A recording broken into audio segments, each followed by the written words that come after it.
اعوذ باللہ من الشیطان الرجیم بسم اللہ الرحمن الرحیم الحمد للہ رب العالمین الصلاة والسلام علی رسولہ الکریم وعلی آلہ واصحابہ اجمعین الی یوم الدین اما بعد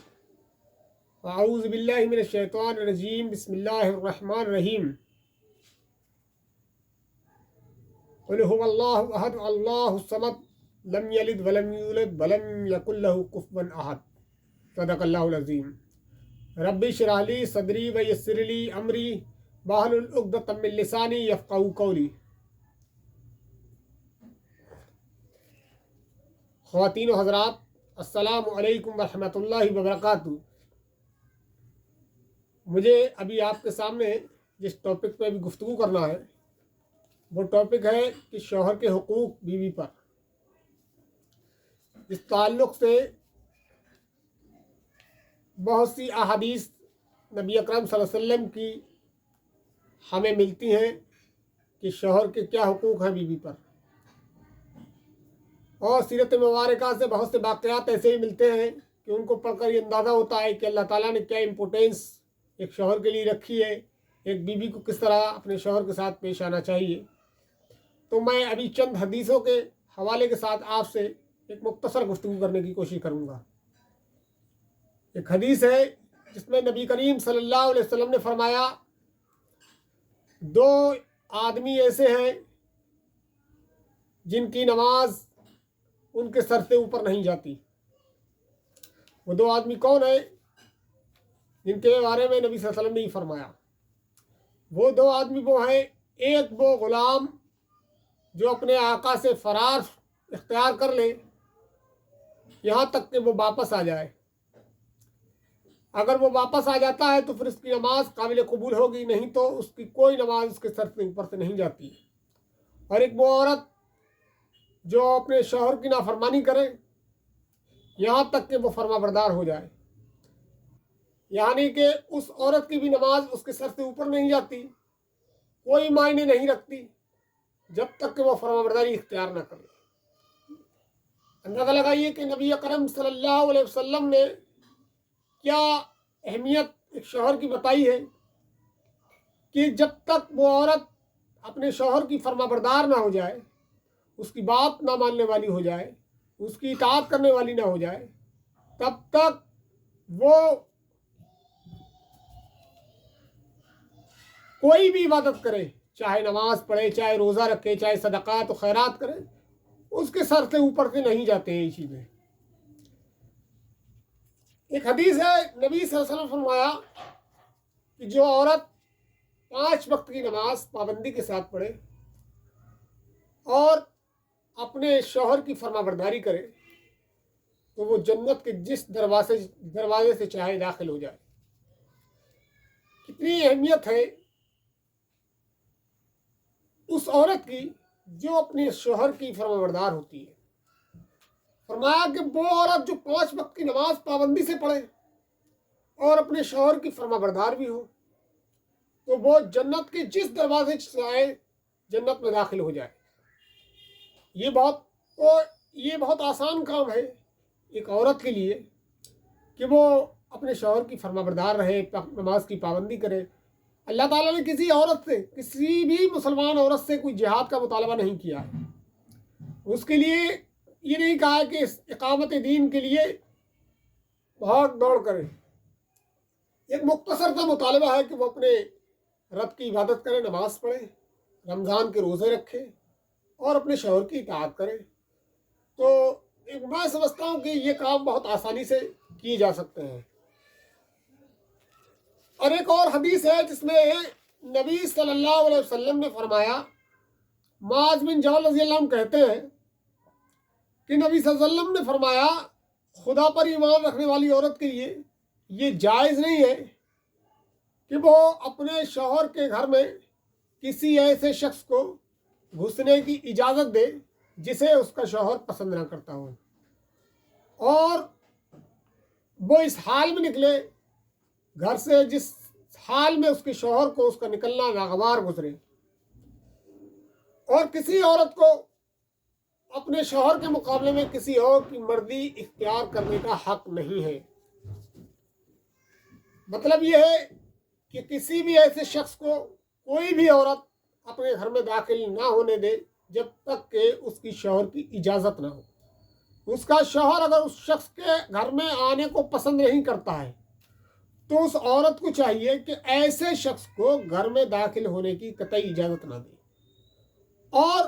اس میں آخر میں بتا کہ وہ عورت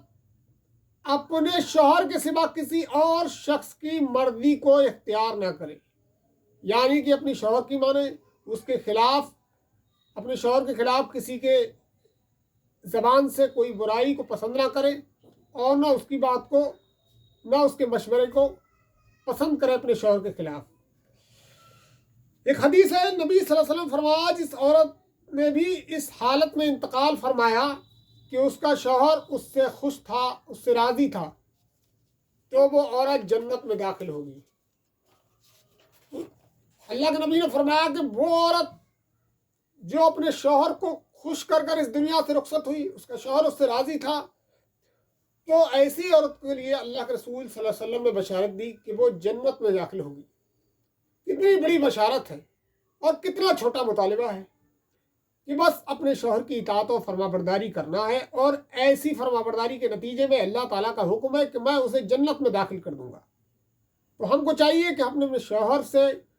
لڑائی جھگڑے نہ کریں، چھوٹی چھوٹی باتوں پر آنا کانی نہ کریں، صبر اور برداشت سے کام لیں۔ ہو سکتا ہے کوئی بات ناگوار گزرے تو اس کو صبر تحمل برداشت کرنا چاہیے، صبر تحمل کے ساتھ برداشت کریں اس کو، اور اپنے شوہر کے ساتھ احسان کا معاملہ کریں۔ اللہ کے نبی صلی اللہ علیہ وسلم فرمایا کہ آپس میں پیار محبت سے رہو، اور ایک نبی صلی اللہ علیہ وسلم نے ایک حدیث فرمائی کہ دو محبت کرنے والوں میں نکاح سے بہترین چیز اور کوئی چیز نہیں ہے، یعنی کہ دو محبت کرنے والی سب سے بہترین رشتہ اگر کوئی ہے تو وہ میاں بیوی کا رشتہ ہے۔ اس سے بڑا رشتہ اور اس سرزمین پر نہیں پایا جاتا ہے، پوری دنیا میں کسی زمین پر اس سے معتبر اور بہترین رشتہ نہیں پایا جاتا۔ اللہ کے نبی نے فرمایا سب سے بہترین رشتہ اگر کوئی ہے تو وہ میاں اور بیوی کا ہے۔ اب شوہر کے ساتھ محبت کا اظہار کرنا چاہیے، اس کے ساتھ اور محبت کا اظہار بھی کرنا چاہیے، اس کو موقع در موقع اسے بتانا بھی چاہیے کہ میں تمہارے ساتھ کتنی محبت کرتی ہوں۔ اس کی مثال نبی صلی اللہ علیہ وسلم کی بیویوں کی زندگیوں سے ملتی ہے۔ حضرت صفیہ رضی اللہ عنہ کے بارے میں آتا ہے کہ ایک بار نبی صلی اللہ علیہ وسلم سخت بیمار ہوئے تو حضرت صفیہ رضی اللہ عنہ نے بڑا حسرت سے کہا کہ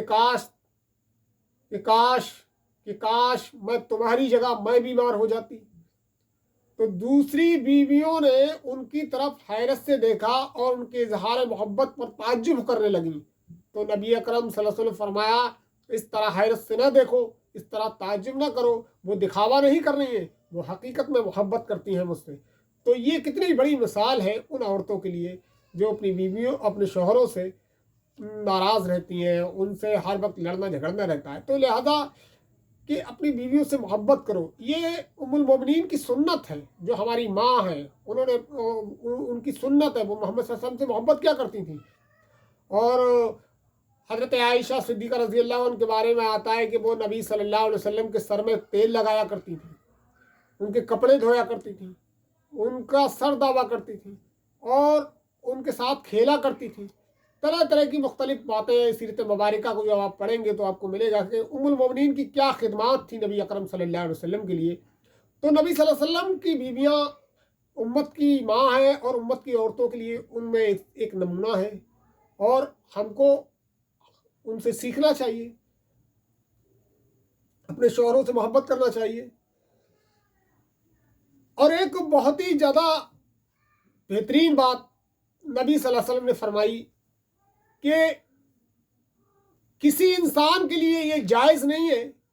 کہ وہ اللہ کو چھوڑ کر کسی اور مخلوق کو سجدہ کرے۔ اگر اس بات کی اجازت دی جاتی تو بیوی سے کہا جاتا کہ اپنے شوہر کو سجدہ کرے۔ اندازہ لگائیے یہ کتنی بڑی اہمیت اور پروٹوکال اور ایک رسپیکٹ ایک شوہر کے لیے اسلام نے دی ہے۔ اس عورت کے لیے، اس عورت سے کہا گیا کہ اگر اللہ اپنے سوا کسی کو سجدہ کرنے کا حکم دیتا تو عورت سے کہتا کہ اپنے شوہر کو سجدہ کرے۔ ایک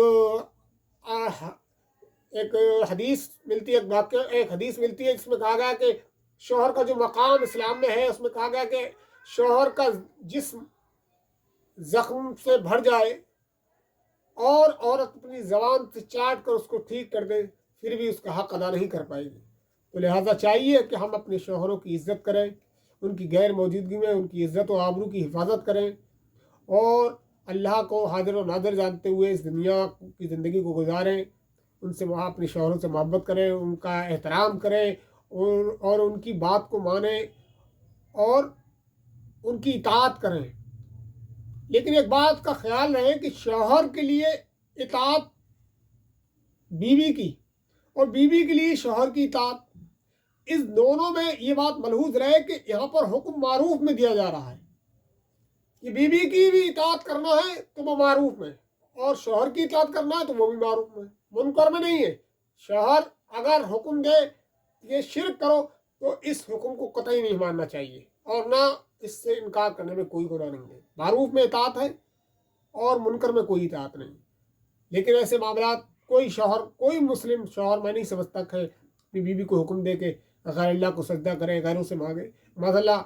اگر ایسے لوگ کچھ ہوں گے بھی تو میں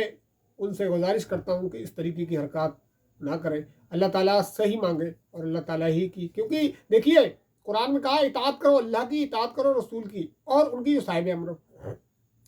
اب یہاں پر ہم اللہ تعالیٰ کی اطاعت کریں گے تو محمد صلی اللہ علیہ وسلم کی اطاعت کرنے کا حکم دیا گیا ہے۔ اب محمد صلی اللہ علیہ وسلم کی اطاعت کریں گے تو اللہ کی اطاعت ہوگی، شوہر کی اطاعت کریں گے تو محمد صلی اللہ علیہ وسلم کی اطاعت ہوگی، محمد صلی اللہ علیہ وسلم کی اطاعت ہے تو اللہ کی اطاعت ہے۔ یہ چین ہے کہ ہم کو حکم دیا گیا کہ اطاعت کرو اللہ کی، اطاعت کرو رسول کی، تو محمد صلی اللہ علیہ وسلم کا حکم ہے کہ اپنے شوہروں کی اطاعت کرو، تو ہم جب شوہر کی اطاعت کریں گے تو مولا کہ محمد صلی اللہ علیہ وسلم کی اطاعت کریں گے، اور محمد صلی اللہ علیہ وسلم کی اطاعت کریں گے تو اللہ تعالیٰ کی اطاعت کریں گے۔ اللہ تعالیٰ سے دعا ہے کہ ہمیں ان تمام باتوں پر عمل پیرا ہونے کی توفیق عطا فرمائے۔ وما علینا الا البلاغ۔